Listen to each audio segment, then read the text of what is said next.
What's up guys, Johnny Junkers here. I made Darius from 2XKO and I was hoping to get pulled to go to EVO, but I got pulled to go to LTA North by Riot. Pretty stoked to have a sponsored costume out in the wild. Thanks so much Riot for sponsoring this video for the call to Noxus. Welcome to Noxus! We have a crazy build. We had a lot of stuff that I didn't do right.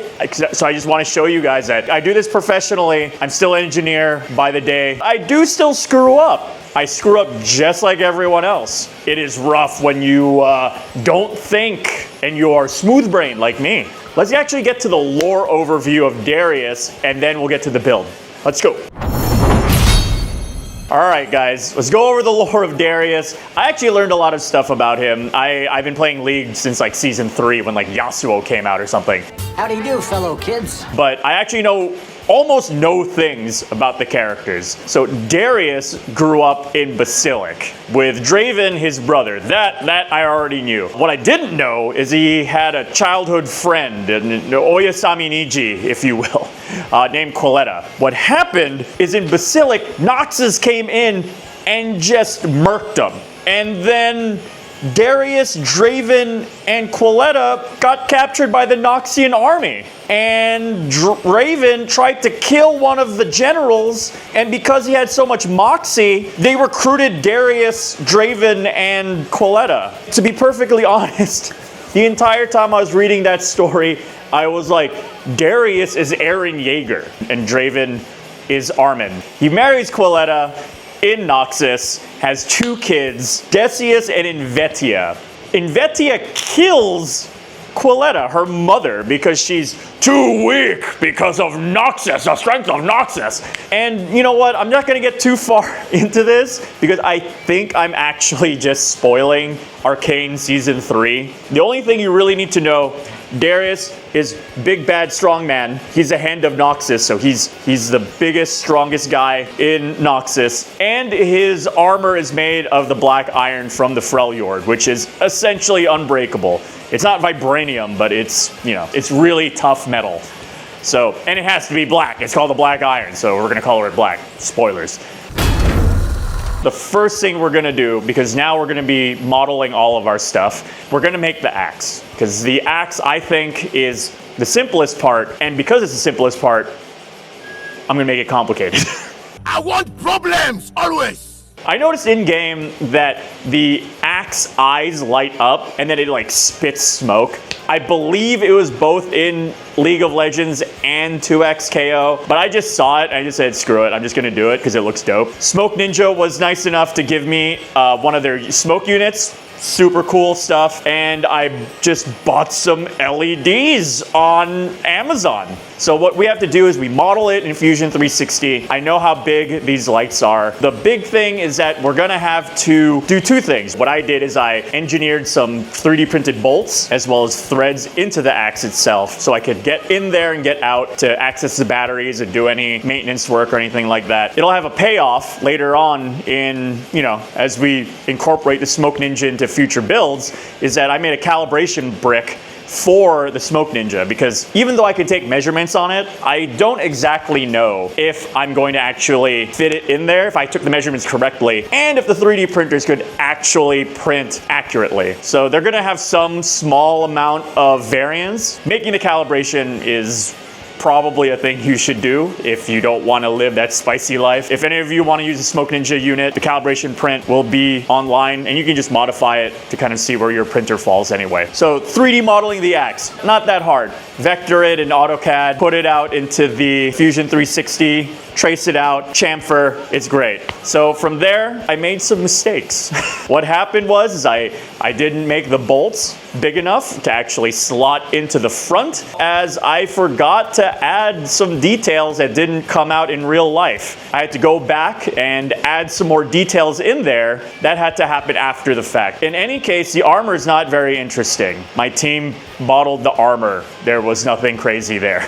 You press the I model armor button in Fusion 360. You should get the add-on, the model armor costumes button, and it just does it.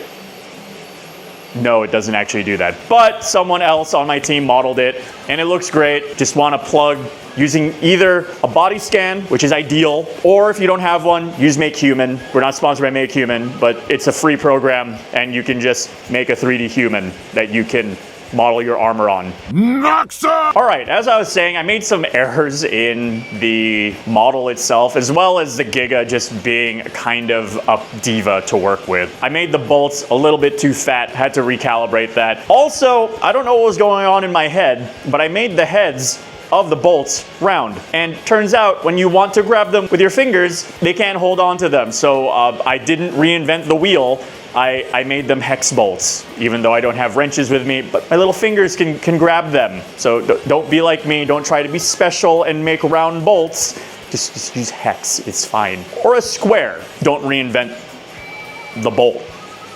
Just don't do it. I talk about the Giga a lot. I love this machine. It's freaking great. Wonderful piece of machinery that heats up the entire garage because I have this 3 foot by 3 foot plate at 60 degrees Celsius, just exuding heat. But it allows me to print big things. So I printed the first half of the axe, great. But then after that, for whatever reason, well, I don't know. It just said, I'm not gonna print supports anymore. So I had to cut the other half of the axe into thirds, into 3 layers. There's that.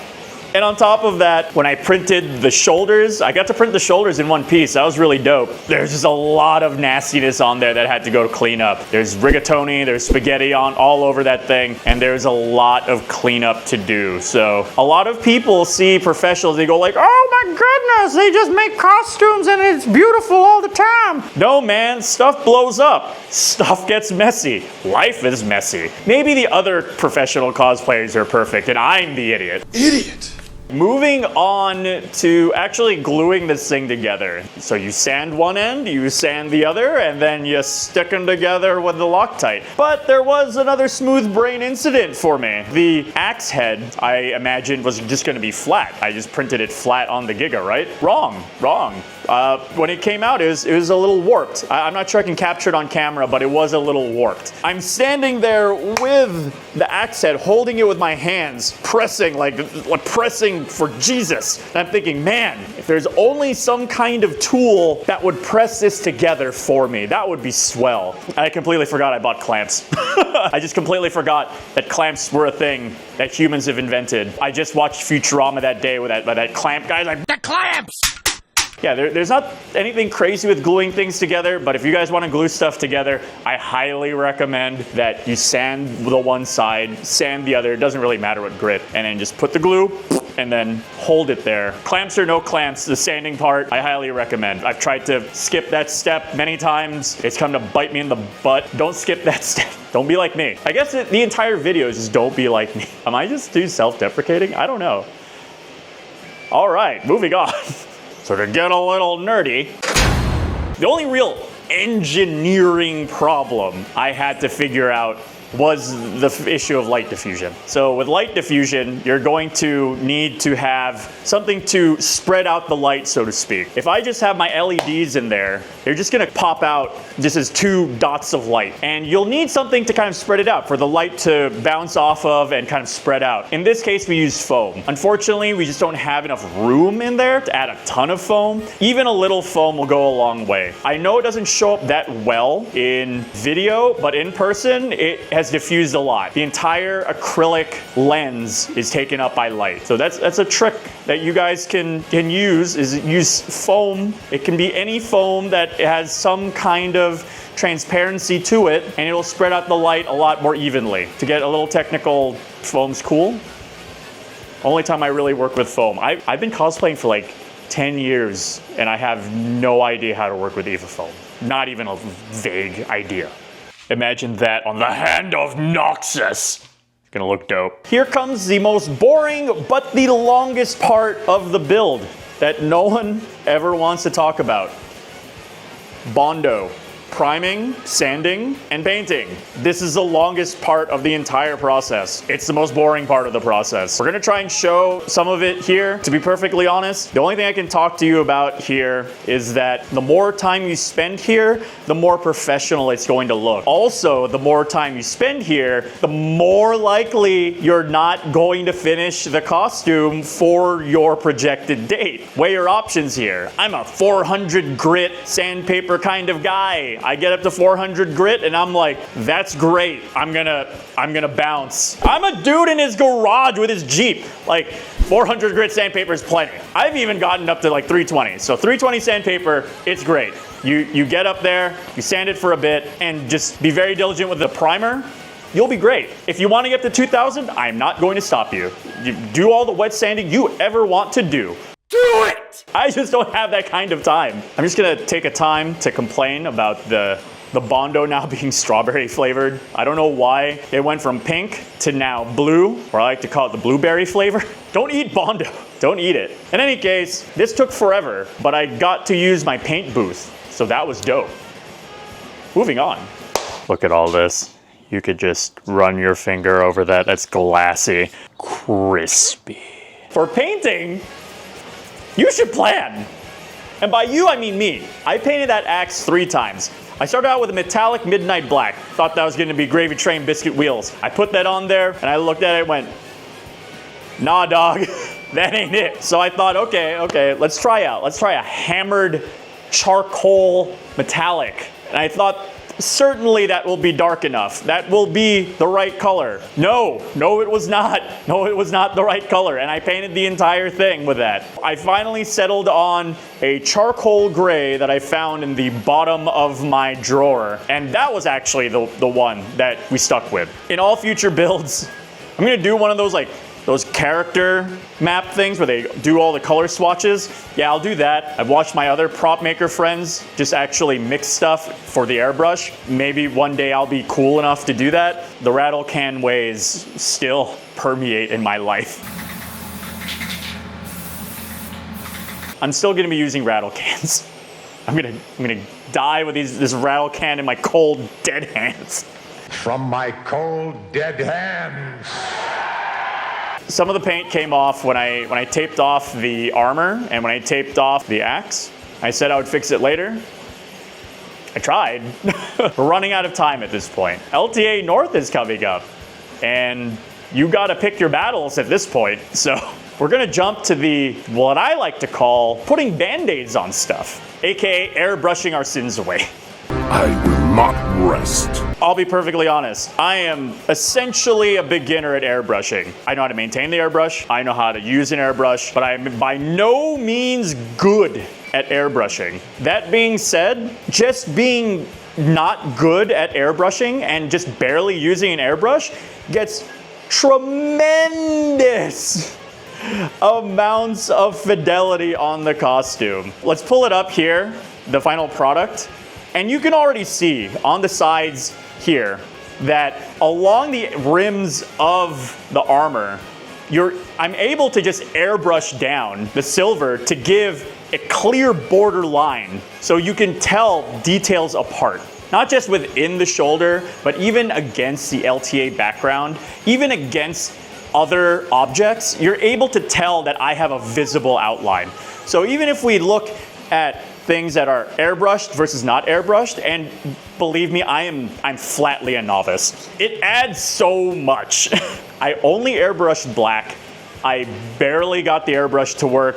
Sometimes it clogs, sometimes it doesn't. I'm not very good at maintaining these things. All of that being said, it looks so much better with just having the airbrush involved. So I hope to get better at airbrushing. I really do. I don't get to practice that much. I've only used it on the last 5 projects, and I don't airbrush on canvas or anything. It is really fun to get to be better at this. At some point, maybe I'll just have someone else do it that's better than me. That seems to be what I've been doing. Airbrushing, I cannot stress this enough. Even if you're bad at it, it's enough. It's enough to get you a lot of fidelity points on your costume. Highly recommend it. Maybe like a $200 investment and you're gonna be gravy train biscuit wheels. Gravy train biscuit wheels! Yeah, it's not very hard. Anything that you're willing to practice, you can do. And this is no exception. All the rigging happened the night before the event. It was a frickin' fiasco. All of the shoulders in League of Legends, they just kind of bolt to these guys like shoulders. Really never a good way to do it, because they just kind of float there. For this specific set of shoulders, what I did is I just stuffed a couple of pillows in there, and then I just cinched it to my lats. Surprisingly, it worked. I'll be honest, I was very surprised it worked. And it felt like a Noxian hug in there. I felt very safe and secure. And for the rest of it, I got to use a lot of nylon straps. I actually nylon strapped the legs to a belt. That's always really great. I always do that. I just take the legs, I strap them to a belt from the thigh all the way down to the calves. It's great stuff. And everything else was just nylon webbing. But the thing is I was so in a rush, and I've never actually looked at my backpacks at any length, but I had no idea how to actually install a nylon strap with the buckles. I actually had no idea how to do that. So I just kind of struggle bust my way through it. Sometimes they would fly off, sometimes they wouldn't. And wouldn't you know it, those nylon buckles that I bought actually came with an instruction manual in typical man fashion. I neither saw nor acknowledged that instruction manual. Yeah, I'm a professional. I know what I'm doing. I just get paid to make mistakes, and then I get to learn from them. It's pretty cool, right? I got to struggle bus that entire night, figuring out how to put nylon straps on, and I'm living the dream. I'm honestly living the dream. I'm so happy. Anyway, and then we went to the event. At the end of it, we did make it happily ever after to LTA North. It was great. Got to put it on backstage, got to go up and show it off on the broadcast. By the way, don't mess up your analysis. Darius right behind you. The casters really enjoyed the costumes. I got to make a lot of new friends. The audience was freaking stoked, man. They knew exactly who the Hand of Noxus was, and it was so fun. I got to do a photo shoot on that Noxus set. That was super dope. Getting pictures of Darius on a Riot-made Noxus set, beautiful, freaking beautiful. And we got to be outside, hang out with fans. I got to make a bunch of like silly jokes about being a jungler and you'll never see me again. I know Darius isn't a jungler, so like keep those comments to yourself. I only play ARAM anyway, it doesn't matter. Any case, we had a great time at LTA North. The Kia booth was dope. I got to see Cedric and Morgan, and there's tons of free food. There's a lot of people to meet, but I haven't acknowledged the Katarina. And that's why I was really stressed the entire time that I was making Darius, because Riot wanted me to make Katarina. And that's the next video. So, we'll see you guys later, and yeah, stay tuned for the Katarina speed build. Peace.